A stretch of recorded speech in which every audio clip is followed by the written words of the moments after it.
that First Blood film gets overlooked, maybe as like an important part of Vietnam cinema.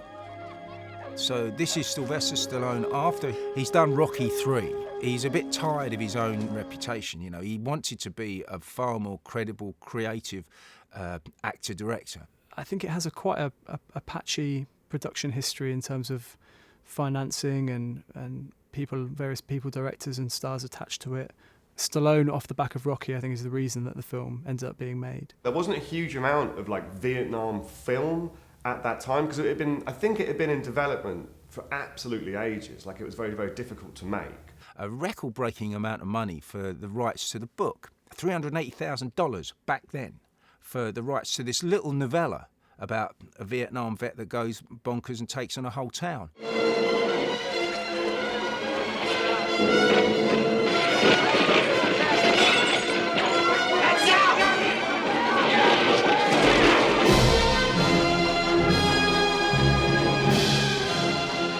Joke and call myself Rambo's father.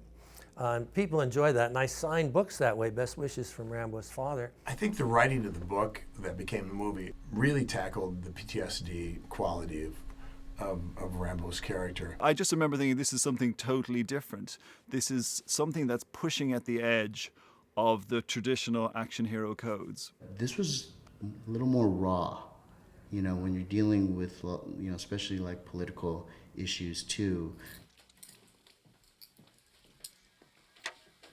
Your name? Your name?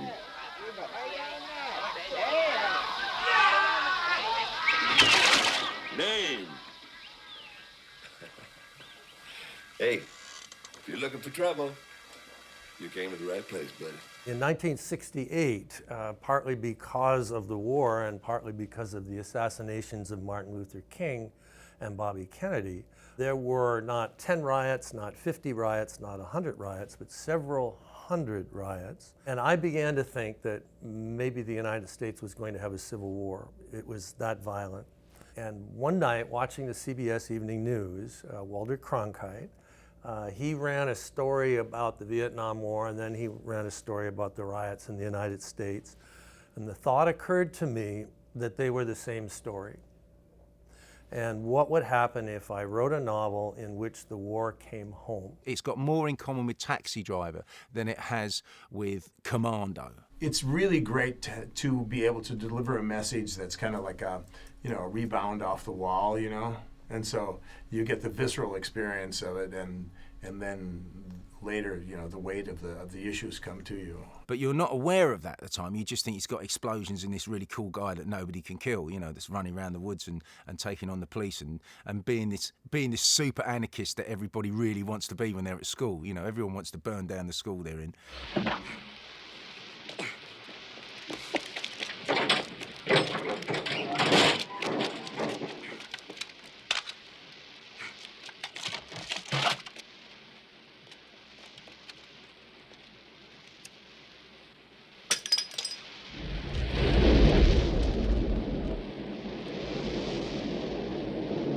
So from that, Rambo was born. John Rambo was a badass. I think if you're talking about the cliche of the Rambo films, or what the public consciousness generally understands to be a Rambo film, it's a sort of dead-eyed, all-American, big bulging muscles, steroidal, trigger-happy, wronged Vietnam vet who's never happier than when he's sort of mowing people down, with a body count that rises as the films continue.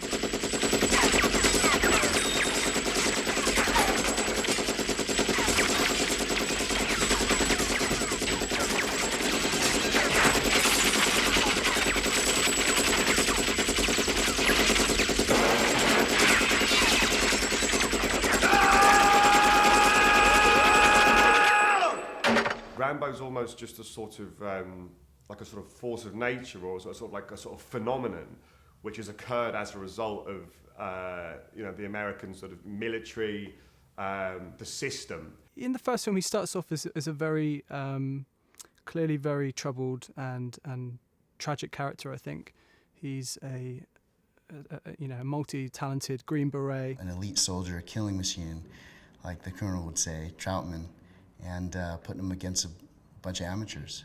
The Japanese love him because he's like a samurai warrior, and that's what you realise. And I was beginning to realise all the way during the film, that he is a warrior.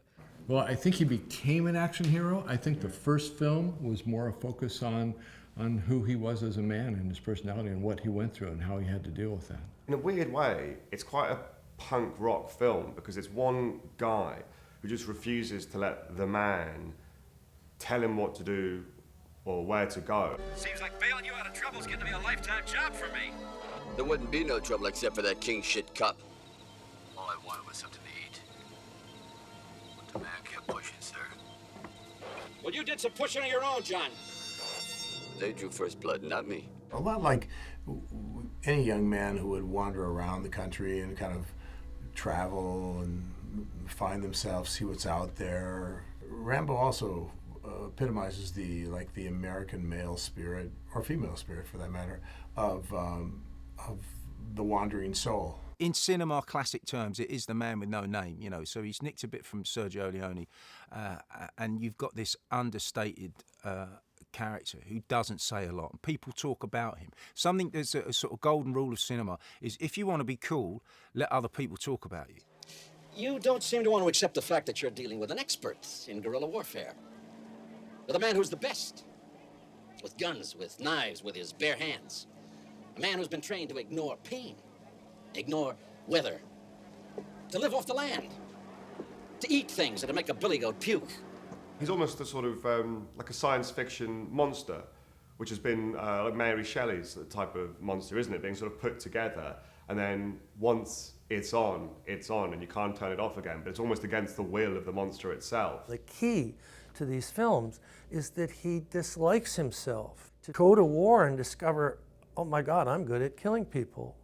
I mean, that's a terrible self-understanding. And so the Rambo story is how does one adjust to the knowledge of what a person discovered deep in his soul. It's funny to think that because obviously the character of John Rambo went on to become so politicized and so synonymous with like Ronald Reagan's America. It's mad that you watch that first film and instead he's just this guy who sort of like just wants to be respected and he wants to be afforded that same sort of respect that everyone else is afforded.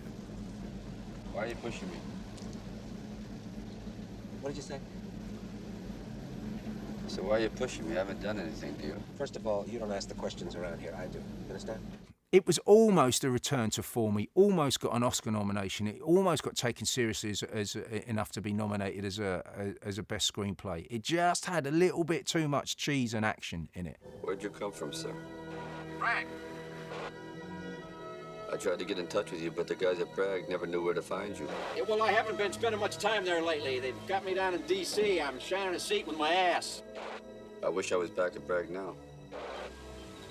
Troutman is a bit like a sort of brothel madam. His delivery is so sort of stilted and it's kind of very like redolent of things like the A-Team. He sort of swans in with his beret neatly tilted. Who the hell are you? Sam Troutman. Colonel Samuel Troutman. When he's talking about, he'll eat stuff that will make a billy goat puke and I came here to save you from him. It's so stylized and bizarre. I always found everything he said sort of unintentionally hilarious. I don't think he's the most credible military archetype we've ever seen on screen. I've come to get my boy. Your boy? I recruited him. I trained him. I commanded him in Vietnam for 3 years. I'd say that makes him mine.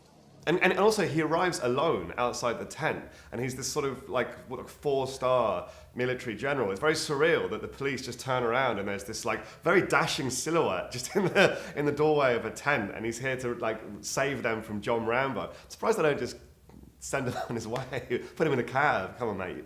We've all had a drink. Are you telling me that 200 men against your boy is a no-win situation for us? You send that many, don't forget one thing. What? A good supply of body bags.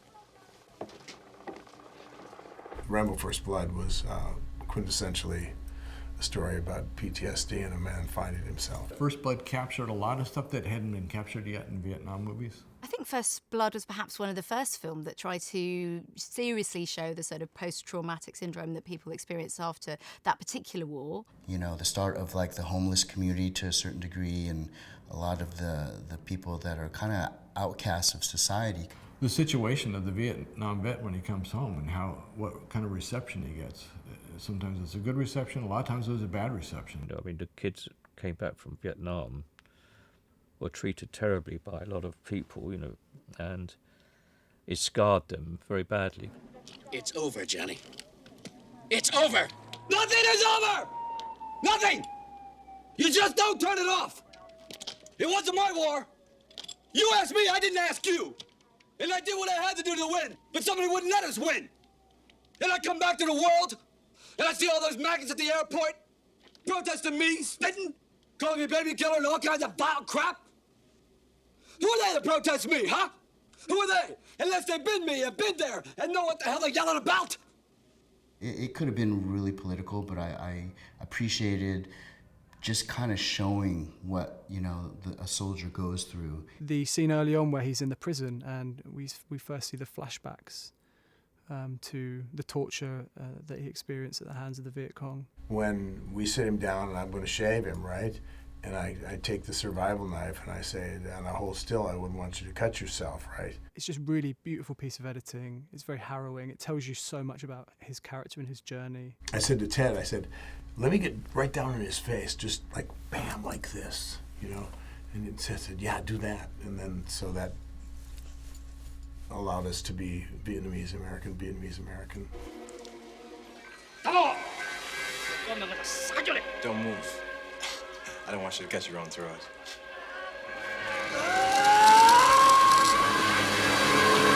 I think it was very unusual to see, for example, a man breaking down and crying on screen, and that's probably some of the strongest scenes for me, is when he's feeling very vulnerable, not the action scenes, but the scenes when he's talking and remembering the trauma and admitting how he feels about them and how broken he is. It's so counterintuitive that after 90 minutes of mayhem, muscle flexing and murder, to have a breakdown, and it's kind of like, ooh, this is a bit embarrassing. He's really going for it, you know, shoe shine, all that stuff. But I think it's the scene that makes the entire film, because it's so brave to include it, and Stallone as an actor is really going for it. There's nowhere to hide. You know that you're not dealing with a monosyllabic moron. You're dealing with someone that's been sat on that for 2 hours, and it's like a gift to the audience. And the image that stays with you isn't really him on top of the shop with the rocket launchers, as exciting as that is. It's him sort of huddled up like a baby with his back to that sort of metal thing, sort of blubbering and not being able to get his words out. He seems incredibly small.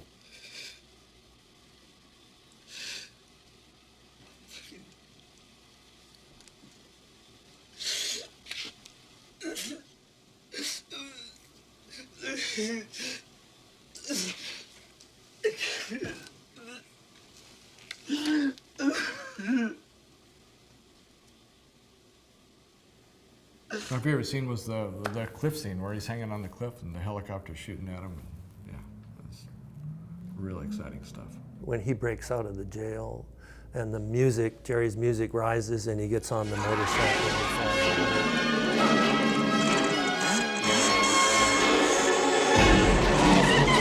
The leap off the cliff through the tree and down to the ground.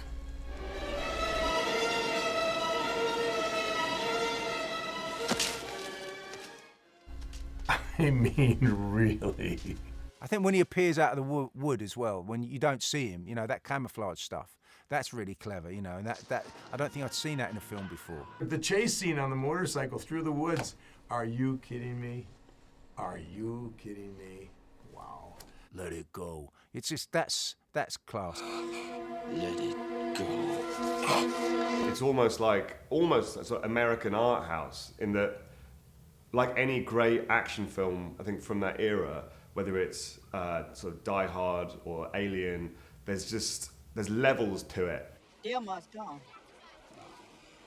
Mama, what time will he be back? He died. What? Died last summer. Died how? Cancer. got it back from there. There's less of the sort of people on being sort of blown up by grenades, doing the sort of double pike twists off springboards and things. First Blood showed a different aspect of the Vietnam vet, a more human aspect of the Vietnam vet. It humanized the vet in a way that the public responded to, and I think that was a big turning point. And I went through the reviews at the time, and nobody mentioned this is anti-government, anti-Vietnam, and nobody picked up on that either. The political aspects, but they're there. And one of the few shortcomings of the movie is that they didn't get picked up on. But if it hadn't been picked up on, it wouldn't have been as big a success. It might have won some prizes, but it wouldn't have been the success that it became. Shooting Rambo First Blood was a really seminal experience for me as a young actor, and that credibility from that movie is something that you just take with you. I think that First Blood had a huge effect on kids, even though it wasn't meant for kids. I immediately started to see Halloween costumes that reflected that. John Rambo inspired a whole generation of young people who adopted his kind of style, the bandana, the muscled up look. I think it informed an entire generation with regards to what it was to be a self-sufficient killing machine. It was the film that everyone in the 80s had to see. If you were a male teenager, you get beaten up in the toilets if you hadn't seen it by other schoolboys with ties around their heads. I don't know. There's a lot of kids doing press-ups. It got kids into doing like press-ups and cap sleeve T-shirts. I spoke to Sly one day about this. He said that he would occasionally be watching television. I was having the same experience, or listening to the radio or reading, and somebody would refer to Rambo, and hell, that's us, that's our guy. But there would be that moment where Rambo was part of the culture and not associated with us. And then we'd have that click to say, well, wait a minute, yeah, we did that. And it's a humbling experience to have something that got so big. When you're on your own, and it hurts when they tear your dreams apart, and every new town just seems to bring you down, trying to find peace of mind can break your heart. It's so